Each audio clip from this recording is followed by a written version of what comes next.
This boss is a nightmare. She's got great range, great spells, great eyes, and a huge sword. But don't worry, because I'm going to break down this boss and show you exactly how to beat Pieta, She of Blessed Renewal, on Lords of the Fallen. So we're going to call this stage she's on the floor walking around Phase 1. And as soon as she sprouts wings and stays in the sky, she's officially in Phase 2. Okay, let's get into it. So before you even enter the boss door, on your left-hand side, you want to summon in the Iron Wayfarer. He's a great little distraction, but you don't want to run in and let him do the work. The plan here is to act like you're his bodyguard. The longer you keep him alive, the easier this fight is going to be for you. So walk through the door and you'll now be met with the Iron Wayfarer usually telling you to back off. You'll most likely have your dropped vigor somewhere in the boss room, and you'll also see Pieta currently in Phase 1. Straight away, you need to close the gap and run towards the boss. Don't pick up your dropped vigor. The waste of time will cause your companion to drop a lot of health, and even worse, you could also take a couple of hits whilst in the animation. So just run straight to the boss, keeping very close to her at all times. From here, the only thing you should have your eye on is the golden sword. Try to ignore all of that purple stuff the Iron Wayfarer is shooting off,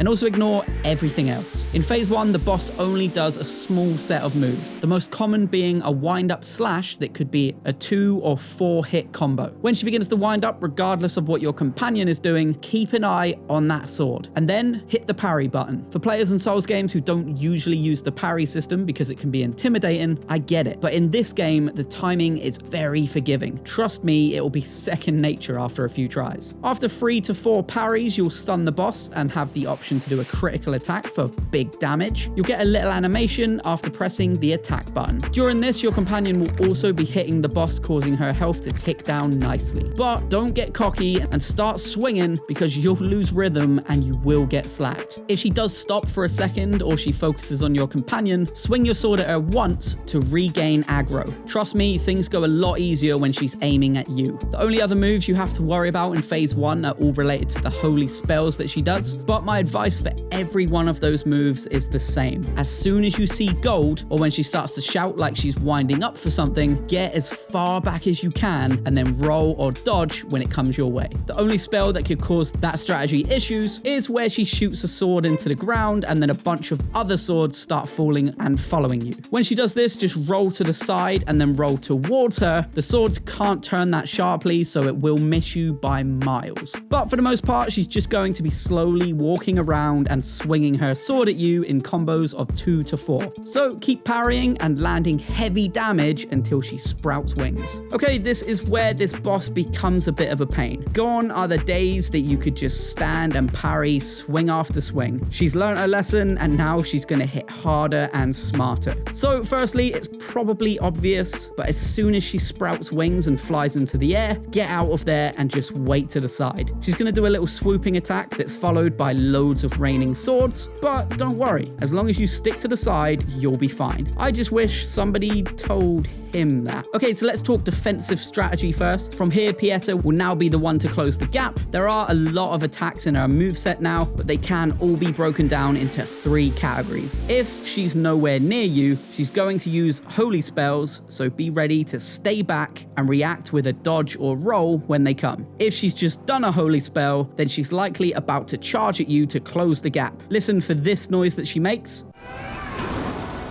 And as soon as you see or hear the charge, hit the dodge button, because this attack is brutal. She'll grab you and drive her sword straight through you, which will likely drain half, if not more, of your health. And then finally, if she's up close, she's either gonna fly away to do a holy spell and start the cycle over again, or she's gonna take 2 swipes at you that look exactly the same, so are very easy to parry. They sort of point up in the air first, and then she swings the sword. After these 2 swipes, she'll sometimes follow up with another 2 that do look different from the first. They're a bit more of a side slash, but it's still very easy to know when they're coming.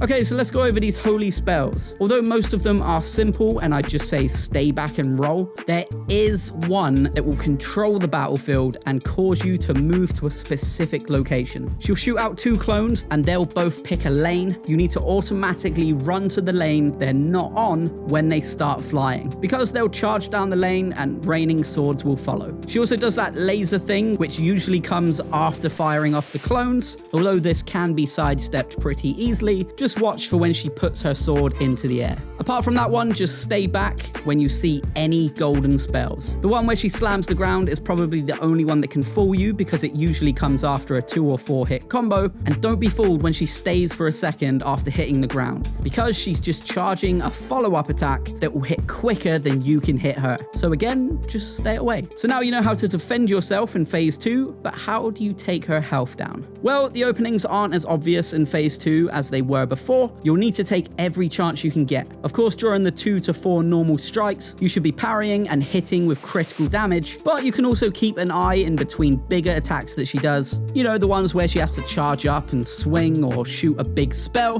because she leaves a lot of time afterwards where she just floats there. Like enough time for 2 to 3 hits. But to sum this up, I'd say the 3 main points that you should take away are: don't overhit, back away and roll when you see any gold spells, and keep an eye on her sword at all times, regardless of what's going on. So that's it. I hope this has helped you and you've managed to defeat her. I'm now going to show my full fight from start to finish so that you have an idea of what I did. I'm by no means good at these types of games, but I'm okay. Alright, so thanks for watching. Once you've got past this boss, make sure you check out my AFK XP farm, which will be linked in the comments and at the end of the video, because it is madness. Thanks for watching.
Not yet.